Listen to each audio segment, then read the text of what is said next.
When it comes to fragrances, I tend to lean more towards the niche, the less popular, the not as extremely well known.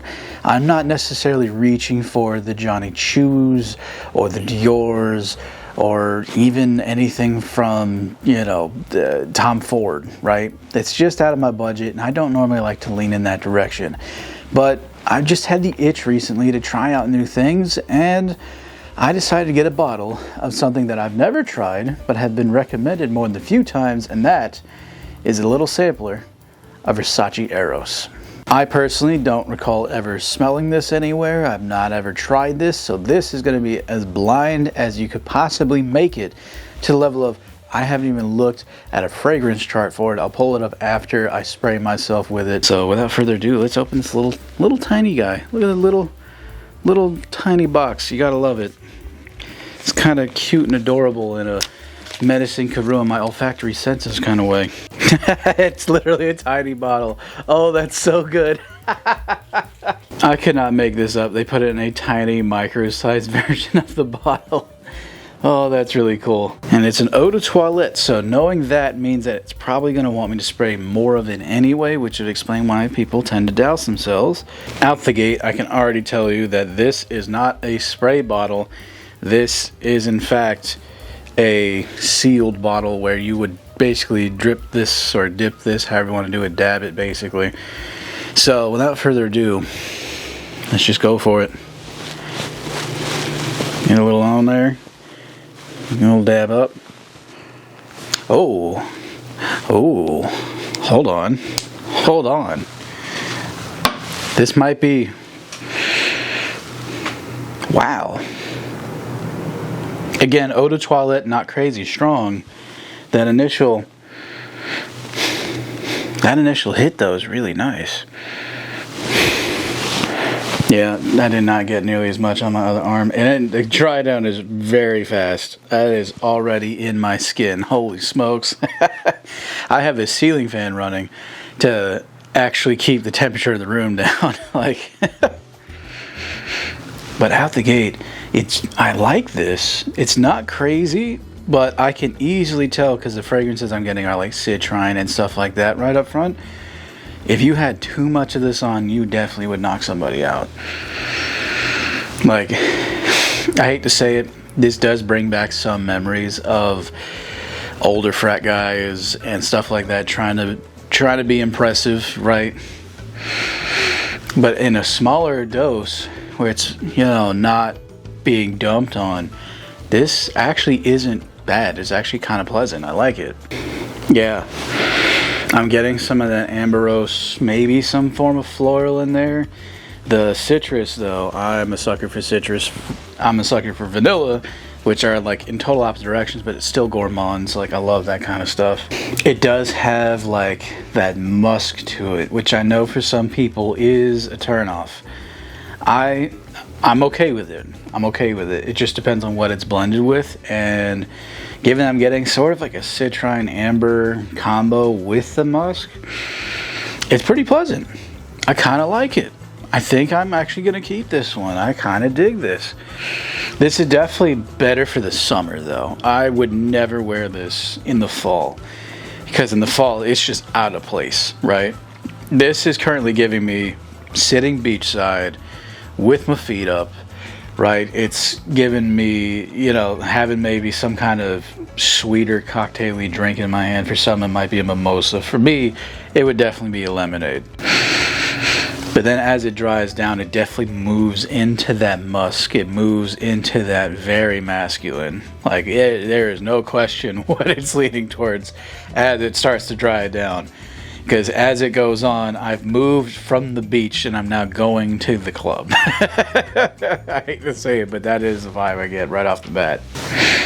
All in all, I'm not upset at it, though. I thought I would be, because there's so many people I know that recommended me this that I know what they're about, if you get what I'm saying. So it's I don't know how I feel about it, but if you don't overdo it, if you treat it right, treat it nice, this is pretty respectable. I'm okay with it all in all. So it has now been a little over a week that I have been using the Versace Eros sampler. there's a decent little chunk missing out of the top of it. And I gotta say it, this has become one of my all-time favorites, and I'm definitely going to be getting a bottle.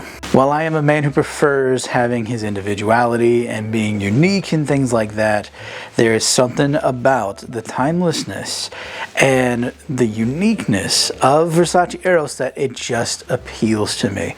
There's hints of lemon, there's hints of geranium, there's hints of different types of woods and vetiver that lean towards some tobacco-y kind of feels, and of course, good old vanilla. This hits a lot of the notes that I personally love, and it's very apparent to me why several friends and family recommended it to me. It does exactly what I want out of a fragrance. In fact, several of the times when I was wearing this out, I just found myself smelling myself, which, as weird as that might be, you know, just the whatever. Yes, I'm guilty. I did it, but it smells incredible, and I really do enjoy this fragrance a lot. And if you use it the way you're supposed to, you don't have to worry about drowning out your audience. You are found, not on show, right? To be present, a present versus being presented. That's what this is accomplishing, provided you use it correctly. For me, as a final thoughts, this is 100% a fragrance that I would use during warmer climates. It's bright, it has those bright citrus hits and some of the flowers in it, but there's also a darkness to it which makes it good for nighttime use, thus people wearing it to go out. Given that this is a fragrance that has been around for well over 10 years, there is some nostalgia in it because a lot of people might remember when this first landed years back.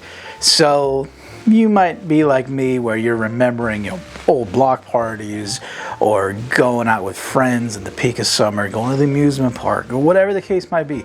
People wear this for a lot of things, and I find it to be a great fragrance that I just reapply throughout the day whenever I need to re-up it, provided I'm not blinding everyone around me. A great resource that I would recommend is called Fragrantica. It is like the Encyclopedia Britannica, but for fragrances. This is a good spot where some people leave some reviews, but also they call out what all the notes are, what some of the different fragrance elements or top notes, middle notes, and bottom notes you might find in some things. That has always been very helpful for me to fully decipher what I'm smelling. And I gotta say, they nailed it on this one. The different notes that are present, as you can see on screen, are very, very easily found in this fragrance, and it's simple enough where you're not going crazy when you think you smell something, but it's also complex enough where it's not just monotone in presentation. It does, in fact, bring all these elements to the table. For me, one of the obvious ones up front was citrus, but that vanilla hit was not entirely buried by it. Instead, I ended up picking up more as a musk instead of a vanilla. I know not everyone has the same nose as I do, but that's how it came across for me. It might also do that for you. If you're not into that type of fragrance or that kind of feeling, maybe consider getting a tester like I did or trying it out at a mall before you commit to buying this in full. One other element that I have to call out, because unlike some of the other things that are on my shelf, which are largely cylinders and just generic square tube-like bottles, this guy has some character to it, even as a tester. The full-size bottle I already know has the face in it. This one still has it too, and on top of that has the cool texture pattern in there as well. There's just something to be said about a cool looking bottle sitting on the shelf. There's just some character, some element to it that just feels nice, for lack of better terms. All in all, I think my personal score for it would probably land somewhere around an 8. It's very good, I like it a lot, and I'm curious to see, given that that is an eau de toilette, what an eau de cologne might do for me instead. Clearly, plenty of people I know are saying I should try it, and they were right. Now, normally on these videos, I would have a guest or two on to review the fragrance for themselves and see what they say, but given that this is such a popular and famous example of a classic men's fragrance, or at least classic now, given that it is in fact around 14 years old as of this year, I'm going to leave that to you all in the comment section to talk about your experiences with it and see what we all have to say. It's one thing to watch, a big name YouTuber review stuff or go to a fragrance website and see what they have to say. It's another one we can just kind of come together communally to discuss a topic under a specific video and become a resource for those who come to this video later on. I greatly appreciate those who go back and comment on old ones, especially because it allows us to keep an up-to-date running tab moving forward. So please drop your thoughts down in that comment section. And without further ado, I'm gonna go get changed to go take a nap because it's Sunday for me, and that means nap time with the dog. You might hear him snoring in the background. But with that said, I appreciate y'all, and I'll see you guys on another video.